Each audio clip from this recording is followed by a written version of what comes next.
2024 का लोकसभा चुनाव बेहद अहम और दिलचस्प होता जा रहा है। कभी किसी का बयान तो कभी किसी का पलटवार सियासत को हवा देता जा रहा है। एक तरफ एनडीए गठबंधन है तो दूसरी तरफ इंडिया गठबंधन, जिसको सपा प्रमुख अखिलेश यादव लीड कर रहे हैं। उत्तर प्रदेश में अखिलेश यादव का वो खास पैतरा जिसके दम पर अखिलेश यादव भाजपा को घेरते हुए लगातार नजर आ रहे हैं। लेकिन अब भाजपा अखिलेश यादव के इसी पैतरे को नेस्ता नाबूद करने में लग गई है। और मान लीजिए अगर भाजपा की एक कोशिश भी सफल हो गई तो आप समझ लीजिए कि यूपी में सपा का सफा हो जाना बिल्कुल तय है। जहां तक हम समझ रहे हैं कि आप बीजेपी का वो प्लान भी समझ गए होंगे, और यदि नहीं भी समझे हैं तो ज़्यादा देर नहीं, बस थोड़ी देर, खबर के अंत तक आप हमारे साथ रुकिए, खुद ब खुद आप सब कुछ समझ जाएंगे। चलिए अब आते हैं मुद्दे पर। दरअसल 2024 में होने वाले लोकसभा चुनाव की उल्टी गिनती अब शुरू हो चुकी है। सत्ताधारी भाजपा से लेकर विपक्षी दलों का समूह यानी कि इंडिया चुनावों में अपनी जीत सुनिश्चित करने के लिए हर तरह के जतन कर रहा है। इसी बीच मोदी सरकार ने संसद का विशेष सत्र बुलाया है।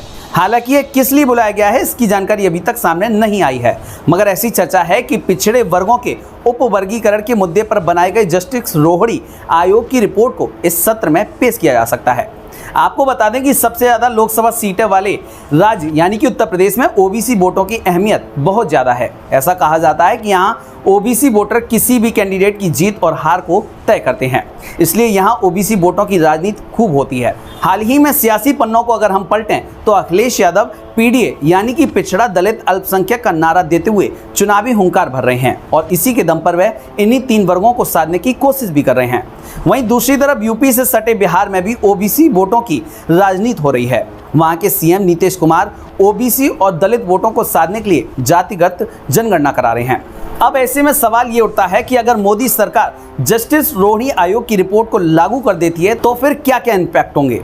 अब इसको आप आगे की खबर में तफ्तीश से समझिए। मान लीजिए यदि मोदी सरकार जस्टिस रोहड़ी आयोग की रिपोर्ट लागू कर देती है तो ये सपा के लिए चुनौती भरा हो सकता है, क्योंकि ऐसा कहा जा रहा है कि इस रिपोर्ट में काफ़ी कुछ खास है जो आगामी लोकसभा चुनाव का एक बड़ा मुद्दा बन सकता है। इस रिपोर्ट में देश के कुल मतदाताओं के करीब 40% से ज़्यादा यानी कि ओबीसी मतदाताओं का भविष्य है। अगर सत्ताधारी भाजपा ने इसे लागू कर दिया तो वह चुनाव प्रचार के दौरान इसकी खासियत भी गिनाएगा, वहीं विपक्ष खामियां गिनाने में लगातार जुट जाएगा। कुल मिलाकर इसको लेकर राजनीति और भी ज़्यादा तेज हो जाएगी, और इस राजनीति का ऐसा असर होगा कि इससे अखिलेश यादव के पीडीएफ फॉर्मूले को धक्का लग सकता है, क्योंकि सूत्रों के मुताबिक लगभग 1100 पेज की इस रिपोर्ट के जरिए की गई सिफारिशों को 2 भागों में बांटा गया है। इन सिफारिशों पर अगर अमल हो गया तो पिछले 4 दशकों से चली आ रही ओबीसी आरक्षण की नीति की अवधारणा और व्यवहारिक प्रक्रिया में बड़ा बदलाव आ सकता है। सूत्रों के मुताबिक रोहिणी आयोग की सिफारिशों का ये है सार: सभी 2633 ओबीसी जातियों और उपजातियों को बराबर रूप से आरक्षण का लाभ मिलेगा। रिपोर्ट में सभी ओबीसी जातियों को आरक्षण कोटा के समान और सर्व समावेशी रूप में वितरण की गई रूपरेखा बताई गई है। अब तक सूचीबद्ध 2633 पिछड़ी जातियों की पहचान आबादी में अनुपात और अब तक मिले आरक्षण के लाभ के आंकड़ों और तथ्यों का ब्यौरा देता है। जातियों और उपजातियों के बीच हेराकी यानी कि पद अनुक्रम को खत्म करके सबको एक मंच पर रखने की सिफारिश की गई है।